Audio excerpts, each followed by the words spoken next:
Esteemed friends, Swami Vivekananda Yoga Anusandhana Samsthan, on behalf of the entire staff and students, is presenting a series of talks in connection with the International Day of Yoga. All these topics are expected to be useful to the listeners. I am allotted the topic Yoga for the Youth. If we practice yoga in the youth, the first and foremost benefit is we retain the youth throughout our lives. Youth does not mean the physical structure, the vigor, the vitality, the willpower, the intellectual dynamism, emotional balance, spiritual sublimity, all are covered in this yogic practice cultivated in the youth. Physically, we become smart, we become slim, we become handsome, we become beautiful, we become attractive, we become enchanting, we will be in a position to mesmerize people if only we practice yoga. If Swami Vivekananda was able to draw the attention of all people all over the world, if Swami Vivekananda was able to win the audiences in Chicago, if Swami Vivekananda was able to rise to the top as a messiah, if he was able to be a militant monk, ethically excellent, spiritually sublime, the entire credit goes to his practice of yoga in the youth. Therefore, at the physical level, we become very, very attractive. There will be virtues in us. Yoga does not stop with the physical dimension. It has many other aspects.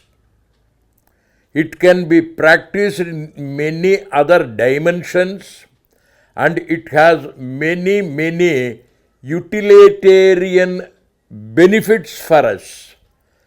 At the psychic level, we have to practice yoga. At the emotional level, we have to practice yoga. At the intellectual level, we have to practice yoga.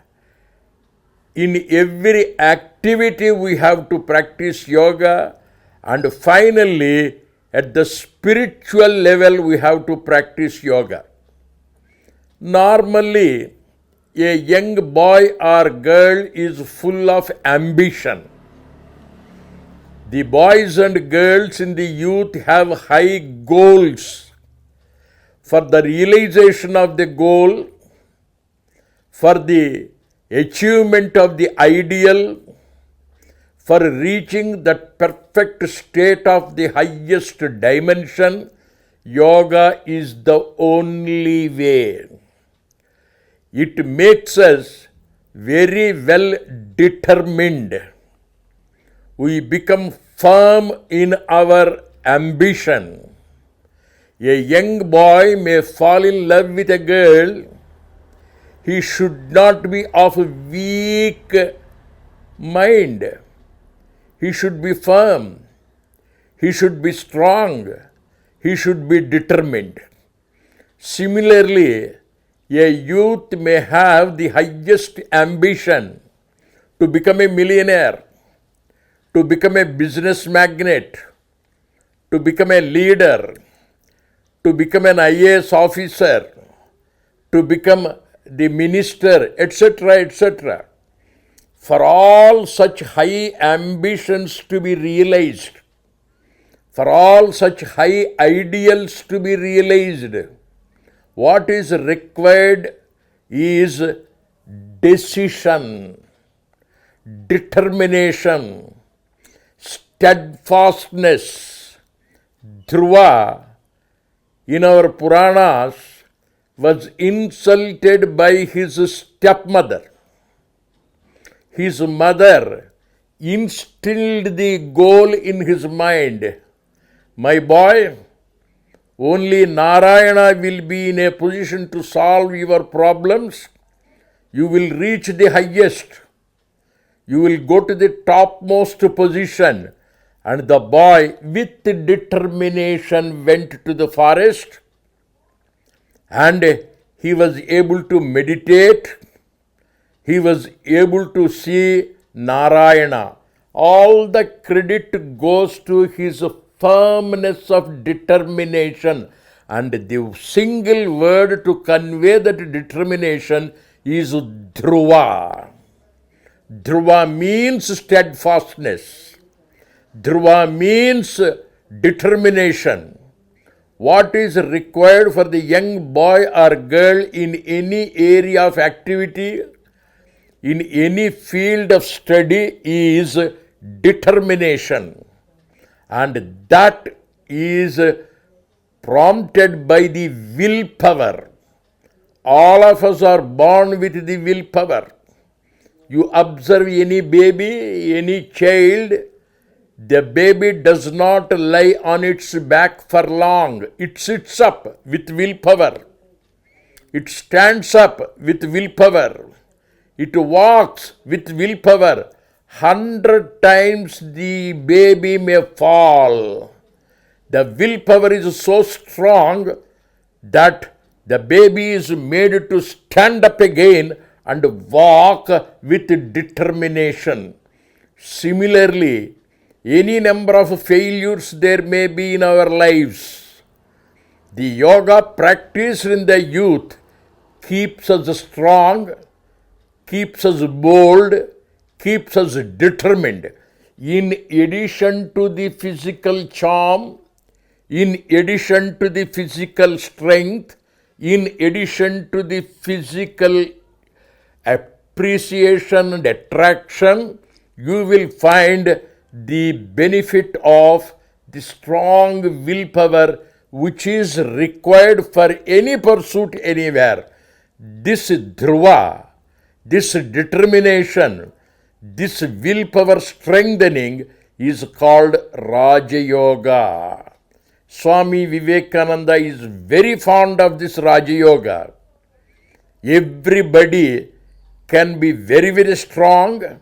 Everybody can reach the heights of total determination and the appropriate benefits, and therefore yoga is necessarily to be practiced in the youth, especially by the ambitious people. At the psychological level, there are two aspects. One is the aspect of feeling. The other is the aspect of thought. Our thoughts are to be logical. Our thoughts are to be methodical. Our thoughts are to be systematic. Our thoughts are to be scientific to know the truth. If a boy falls in love with a girl, he wants to know about her very thoroughly, and this is enquiry. In the worldly issues, you make an enquiry to know the truth behind physics, chemistry, botany, zoology, history, economics, commerce, computer science. Behind every field of study, and in the day-to-day living episodes also, the boy or girl wants to know the truth. If you go to a campus, what is the truth about that campus? If you go to a country, what is the basic foundation of that country? This curiosity is sharpened. The intellect is made bright. Ultimately, we get the knowledge of the subject in which we are interested. All this is because of the Jnana Yoga. Jnana is knowledge. Knowledge of what? Knowledge of the ultimate truth. Knowledge of your girlfriend. Knowledge of your subjects which you read. Everywhere we have that curiosity to learn. Inquiry after truth. For that, sharp intellect is needed. That intellect is sharpened by the practice of yoga in the youth. The other dimension at the psychological level is feeling. Everybody has a heart. You may find a person handicapped, without hand, without leg, without an ear, and so on. But there cannot be a living person without the throbbing heart. This throbbing heart is live heart. In that heart invariably is prema or love. Whom you love, when you love, where you love, how you love, the intensity of love, the degree of love, the expression of love, the language of love may change from person to person. But love as such is never absent in any heart. But this love, unfortunately, is mixed with egoism, selfishness. With the practice of yoga, the love is purified. The love is ennobled. It will be freed from lust. It becomes pure in prema, and that grows into bhakti or devotion. When a person reaches the highest state of devotion, there will be an overflow of service. Mother loves the baby, serves the baby. Wife loves the husband, serves the husband. A patriot loves the country, serves the country. When we serve the object we love, we automatically sacrifice our personal interests. Many patriots fell in love with our country, Mahabharat. They sacrificed their personal lives and they became the freedom fighters. They got us independence. Similarly, a person pursuing higher ambitions sacrifices the personal interests, follows it up, reaches the highest dimension. It is prema. At the willpower level, yoga strengthens our determination. At the psychological level, it purifies our prema and it makes our knowledge complete. Young boys and girls are necessarily to have these three dimensions. Ambitions we have, goals we have, love we have, curiosity to learn we have. All the three will be beautifully led by the practice of yoga to its highest state of fulfillment. Knowledge cannot be seen. Intelligence cannot be seen. Intelligent action can be seen. Prema cannot be seen. Love cannot be seen. A loving word can be heard. A loving activity can be seen. Similarly, determination cannot be seen. Willpower cannot be seen. Any activity of determination can be seen. There are three yogas. Raja Yoga, in which determination cannot be seen. Bhakti Yoga, in which prema cannot be seen. Jnana Yoga, in which your intelligence or intellect or knowledge cannot be seen. All the three must be translated into action. Dhruva is known for his determined activity. Prahlad is known for his spontaneous overflow of bhakti towards Vishnu. Nachiketa is a young boy in whom the knowledge has reached the highest. Most knowledgeable person and person of knowledge is Nachiketa of the Upanishadic age. Prahlad is the best boy of devotion in our mythology. Hiranyakashipu's son. He was able to see his Narayana everywhere. And finally, the great Rajyogi, determined person is Dhruva. All the three are youths. All the three are young boys. And among the women, you have Savitri, determined in her action to get back her husband's life. Most loving, opposed everybody, married the person whom she loved. Satyavan was loved by her. And she came to know about the ultimate truth of human existence. In Savitri, the young girl, we find all the yogas translated into action. Raj Yoga translated into action is Karma Yoga. Bhakti Yoga or Prema Yoga translated into action is Karma Yoga. Jnana Yoga or the path of intellect translated into action is Karma Yoga. Karma is activity. Everybody, every minute is engaged in action. Heartbeat is action. Pulsation is action.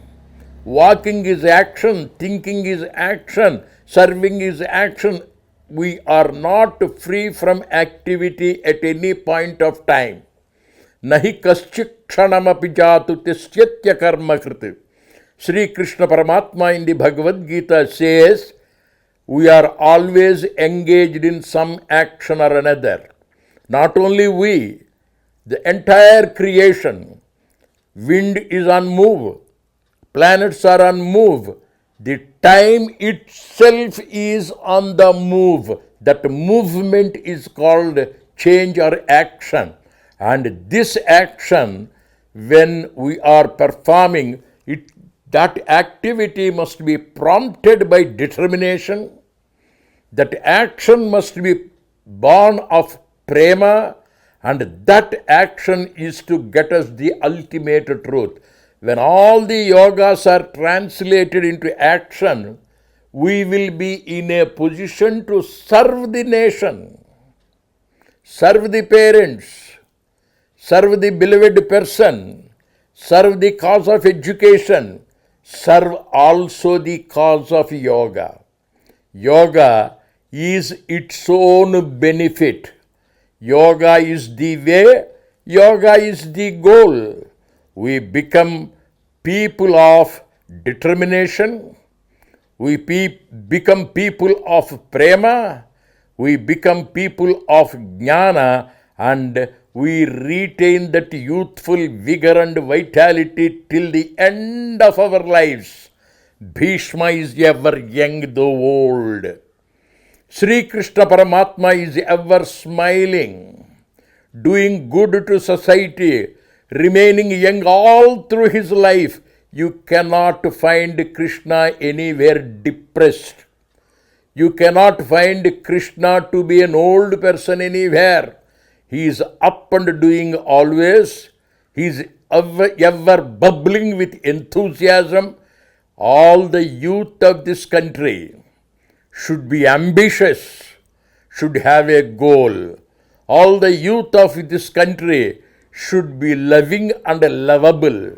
All the youth of this country should be full of knowledge, aware of the ultimate truth, and they should remain young, energetic, dynamic, bold, courageous, etc. And that Sampurna personality, a personality of virtues, a personality of ojas, a personality of tejas, we become if only we are able to practice yoga.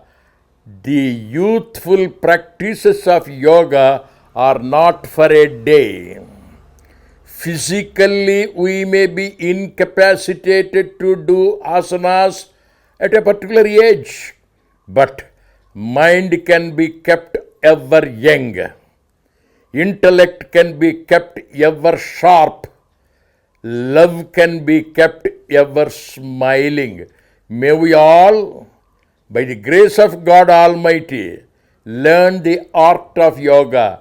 If you look into the history, the person who has been a Paripurna yogi is Swami Vivekananda. In the earlier period, we find the greatest yogi, Sri Krishna Paramatma. Yatra Yogishvara Krishnaha, Yatra Pardho Dhanurdharaha, Tatra Sri Vijayor Bhuti Dhruvani Tirmama. Where you find the youthful, young Sri Krishna Paramatma, the dynamic man of ever smiling nature, and where you find the man, the Partha of mankind, ever engaged in activity for the welfare of the humanity, the person who is always on toes to establish dharma, there you find Sri. If our country is to prosper, if our country is to become a superpower, all the young boys and girls should immediately learn to practice yoga and practice it so that we all become yogis, patriots, truthful people, people of integrity, people of welfare activity. May we all be useful to the society. Yoga in single phrase is peacefully useful, usefully peaceful. May we all become peacefully useful citizens of this country, usefully peaceful citizens of this country. Hari Om Tat Sat. Thank you very much.